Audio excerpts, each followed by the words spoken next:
I spotted it at dawn, the way you notice a fresh scratch on your brand new truck. The lake had always been mine, clear, quiet, written into the deed my grandfather filed the year I was born. No HOA map, no shared easement, no community tradition could touch it. But there it was, pressure-treated beams, stainless railings, even little solar lanterns already wired in, bobbing smugly on my water like it belonged there. I didn't yell. I didn't call anyone. I just stood on the dock with my coffee going cold and let the anger settle into something colder and far more useful. Because this wasn't the first time Karen Voss had tried to rewrite reality around here. 2 years earlier, while I was up north taking care of my mom through chemo, the HOA had fined me $4,200 for neglected landscaping and quietly circulated a petition calling me the grumpy loner who hates neighborhood events. They almost put a lien on the house. I came home, paid the fines, smiled politely at every potluck, and said nothing. People still whispered. Karen still waved like we were best friends. I let them think I was broken. Big mistake on their part. By 7 a.m. I had the drone up, the surveyor app open, and every beam photographed with timestamp and GPS overlay. Then I printed the deed, highlighted the exact parcel lines in yellow, and walked the half-mile to the HOA office like I was delivering a casserole. Karen was already there in her crisp white polo, clipboard pressed to her chest like body armor. "Ryan, good morning, neighbor," she sang, the same tone she used when she'd once suggested I tone down the political yard signs, meaning the American flag I flew on Memorial Day. "I see you noticed our little community enhancement project. Isn't it darling?"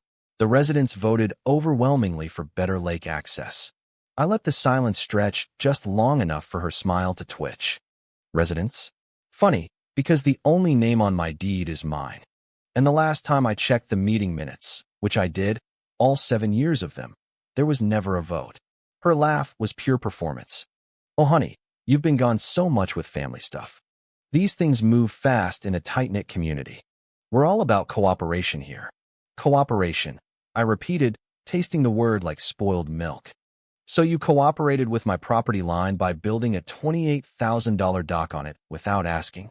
Karen's eyes flicked to the 2 board members hovering behind her like nervous poodles. One of them, quiet accountant Tom Hargrove, suddenly found the carpet fascinating. "It's for the children," she tried. "Family movie nights on the water. You don't want to be the guy who ruins that, do you, Ryan?" I smiled the way a man smiles when he's already won but hasn't shown his cards yet. 30 days, Karen. Certified letter goes out today. Remove every board, every bolt, every solar light. Or I remove them myself and send you the bill, plus legal fees, plus the emotional distress your little rumor campaign caused my mother before she passed. The room got very still. Karen's manicured nails dug into the clipboard. "You're overreacting. This is why people call you difficult." "Difficult?" I laughed once, short and sharp. "Sweetheart, I haven't even started." I turned and walked out before she could fire back her favorite line about HOA harmony. Behind me, I heard her whisper to Tom, "Take care of it." The same 2 words she'd used when they towed my truck for illegal parking while I was at the hospital. This time I had cameras rolling on the trail. The next morning my trail cam caught exactly what I expected. 2 HOA volunteers in matching polos creeping down the private path I'd posted with bright red, "No trespassing, private lake access" signs. One of them reached for a sign. A woman's voice, Karen's, crackled through the speaker even though she wasn't in frame. "Not yet. We'll say it was community maintenance. Get pictures first so we can claim it was always shared."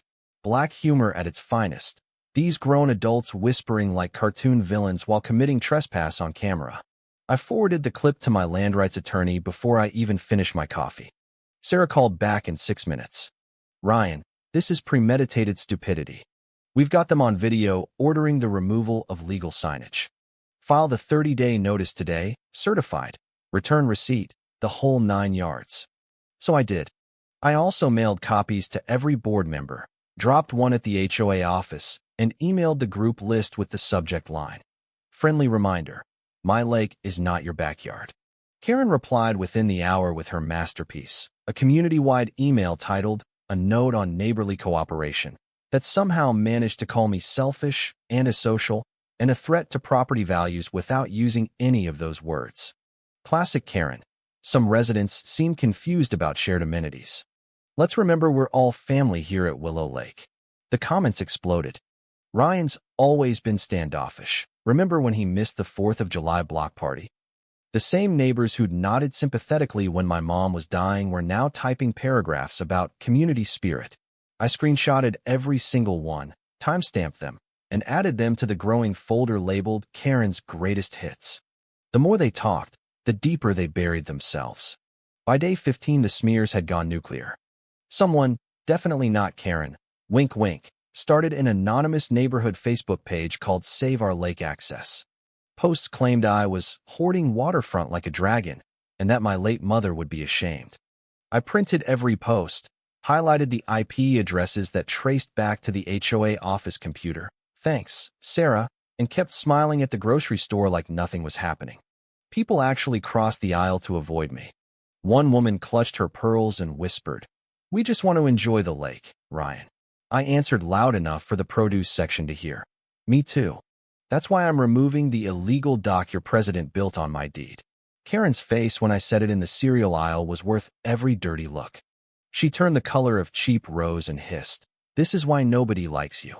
I just grabbed my oat milk and replied, "Nobody liked the last 3 HOAs that tried this either, until the judges made them pay 6 figures.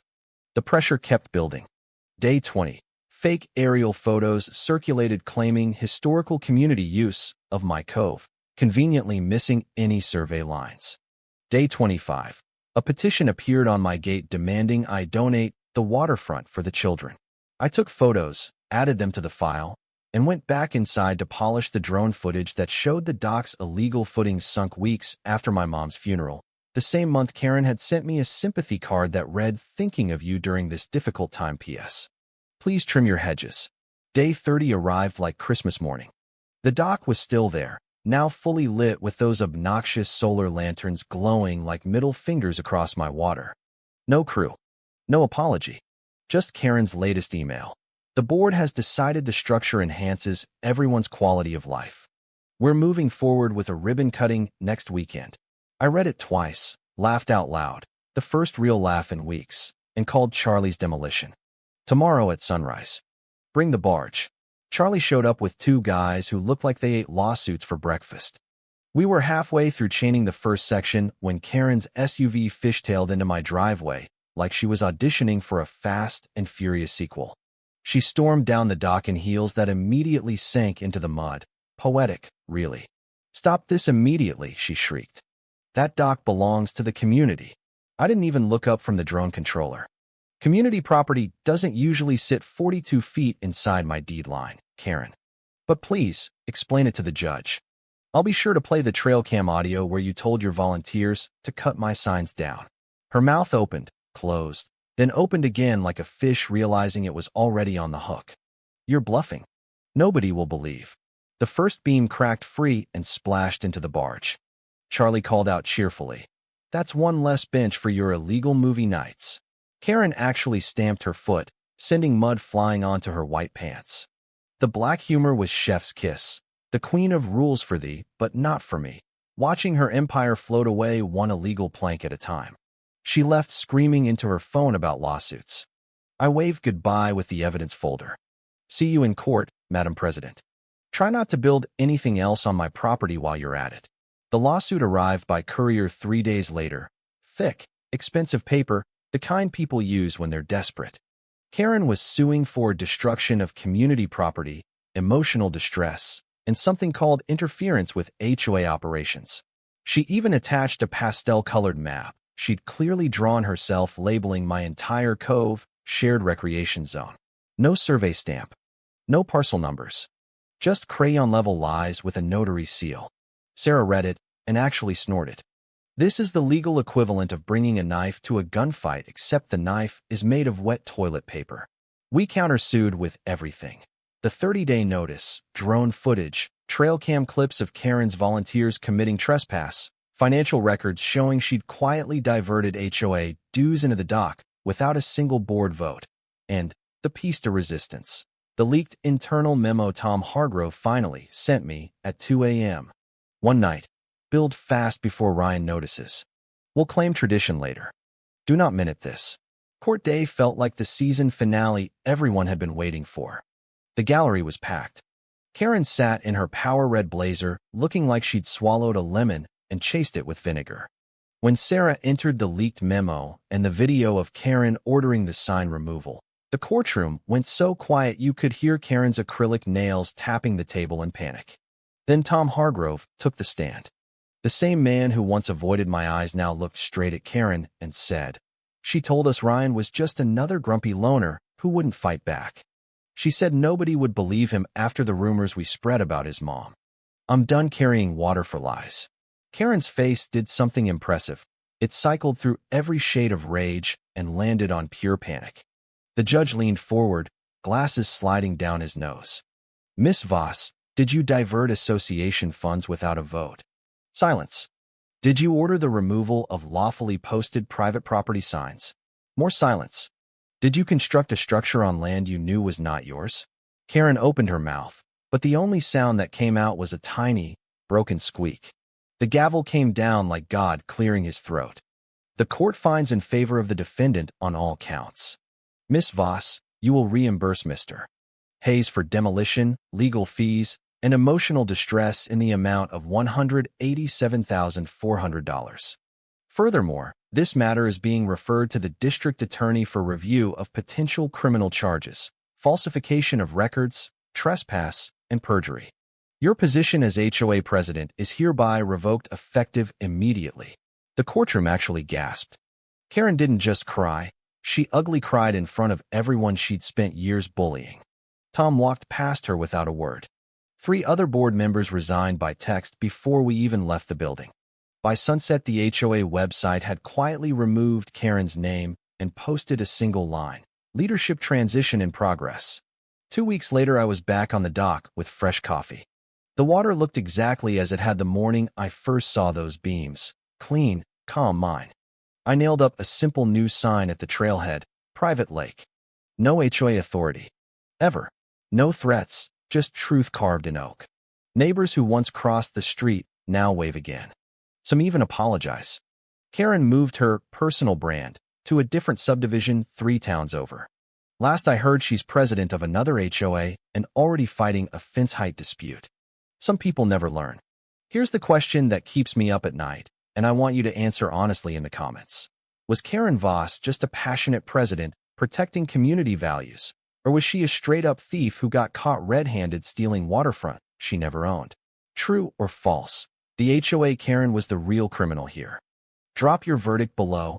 Hit subscribe for more stories where the little guy finally hits back. And remember, your deed is stronger than any clipboard. See you at the next dockside drama.